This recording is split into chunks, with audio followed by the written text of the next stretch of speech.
person, a new dynamic, and add that to the locker room. I think we've also subtracted Jorge. I think a lot of people didn't give Jorge enough credit, and what let him down was his finishing. But you know, he's a player that cared. He's a player that acclimated.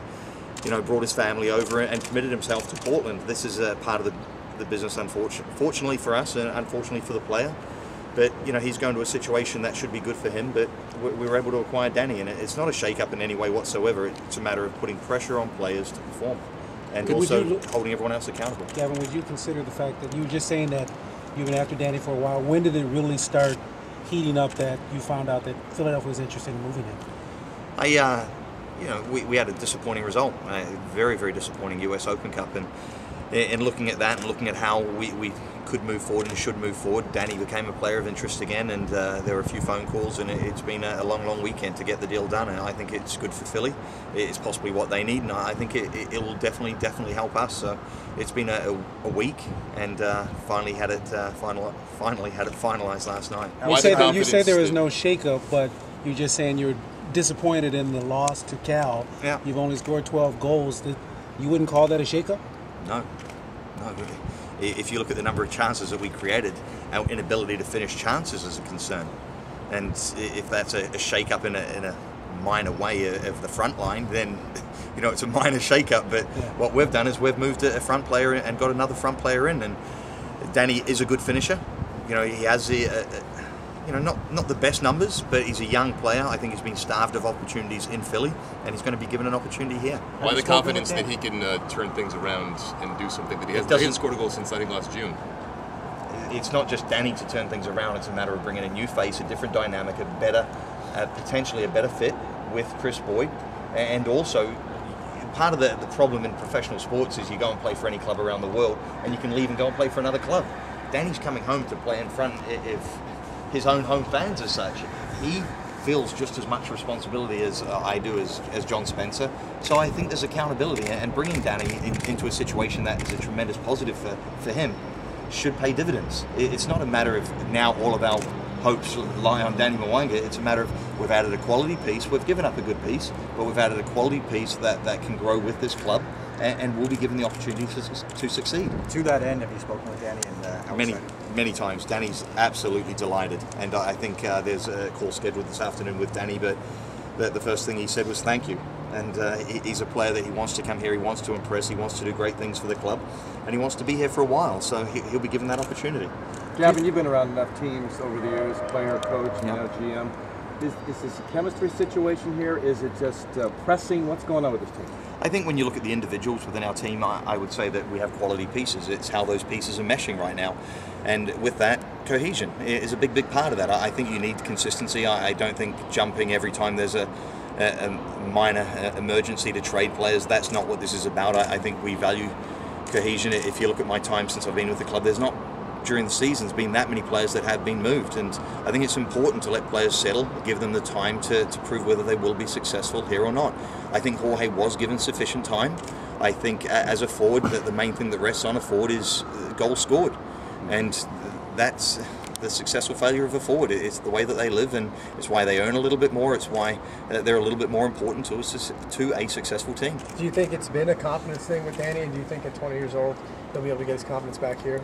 I think with Danny, half of it's been the opportunity. The system that Philadelphia play does not suit Danny. They play a 4-1-4-1 is what they're going with at the moment, and Danny doesn't fit into the structure or the design of that team. And with the way that we're playing at the moment, Danny fits into what we're trying to do. So with Danny, I think it's limited opportunity. It's been a while since he scored his last goal, but if you also look, he's had limited starts within that time frame, and that's after a first year that he has been very, very successful. He's come into his second year in playoff games, scored goals, which is a pressure-filled environment, and been an important piece. And I know that the fans in Philly love Danny, and I'm sure they'll absolutely adore him here. Do you worry that... Go ahead, John. When you consider Danny and the playing, and we've talked about how this is a unique environment. Yep. Now you have a kid who's coming home.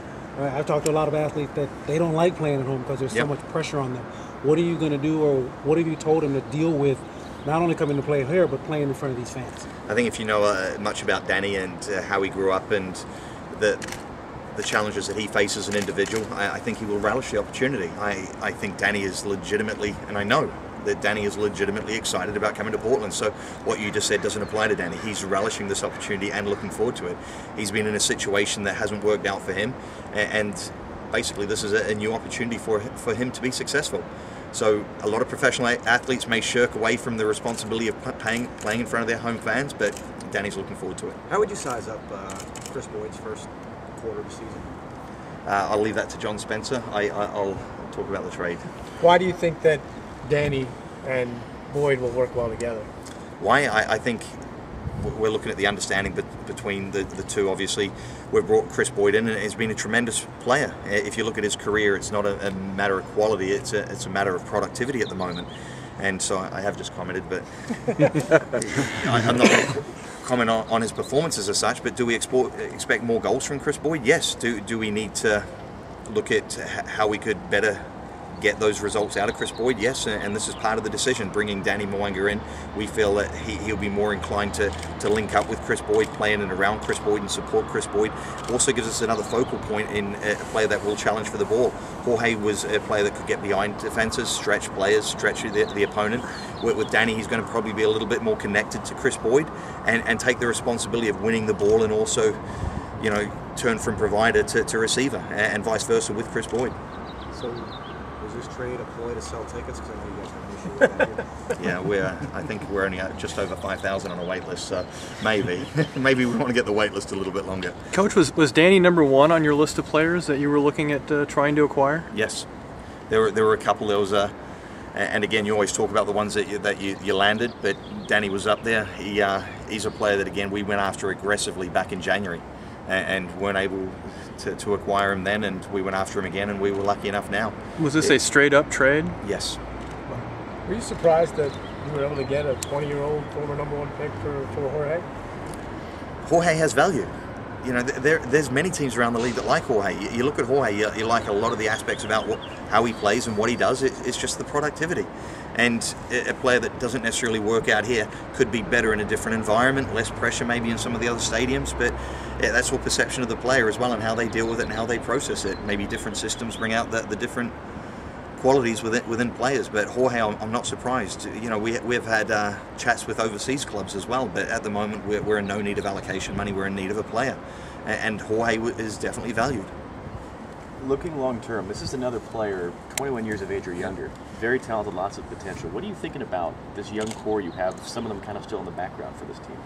I think, first of all, there's an awful lot of quality, but again, we speak about the ability to mesh, the ability to have a cohesive unit, and the ability to develop. Also, potential is a very dangerous word. I think we have fans that expect us to win now, and they're not wrong in expecting that. But you also look at some of the pieces that we have and what we're trying to do, and we're trying to build a team, and we've said it since day one, that can be successful over the long term. Would you say that we're being successful right now? No. But we hold ourselves to a very high standard, and bringing Danny in, I think, can help us get a little bit closer to our standards and achieve success. But again, it's another young piece that hopefully will be with us for a long, long time. Was Perlaza surprised, or did he see this coming? I think very surprised. I think we've developed great relationships with all of the players, and especially the foreigners. You wrap your arm around them a little bit more, try and make them feel at home, and it's not an easy decision. You know, he has a young family. He's made a move to come over to Portland. He wanted to be successful in Portland, and it didn't work out for him. But you go back to the standpoint that it is business, other people's jobs and careers depend on players and depend on coaches, and with Jorge, it's possibly putting him in a better situation, but it's still upsetting. He's a quality person. These are all men who have to deal with these issues, but what about the Colombian connection that was built here, and perhaps the side effect that could occur with guys like Chara, who have become close to these other Colombians? I would say they're all also professionals. You know, they've traveled around, they've had numerous clubs, and they know that they're not able to travel in packs or in groups. It's important how we manage them and explain the situation, but they understand that the pressure's on everybody, and it's a healthy pressure as well. I think to have a fan base as we have is a tremendous positive for the organisation, and for players, we want them to accept that this pressure is a tremendous positive, and that they should enjoy playing in front of these crowds, and it should lift them. So with Jorge, they understand that maybe for a forward he wasn't as productive as he should have been, and hence the move. But you know, generally, I've heard no concerns from the other Colombians. Gavin, was it a consideration the fact that Philadelphia has Colombians? Definitely. That you sent him over to that particular team? I think so. I think how you treat players still comes back to you in many, many ways. And with Jorge, we wanted to put him into a situation that we felt would still be productive for Jorge. We do not want to develop a reputation of bringing in foreigners and then shipping them to an environment that wouldn't suit them as an individual. I think with Jorge, they have 3 Colombian players. Their sporting director is Colombian. And that obviously, that featured into our decision, and factored into our decision, sorry. Hey, Gavin. This move was kind of a surprise, I think, for anybody here. Are there any other surprises that you can see coming up?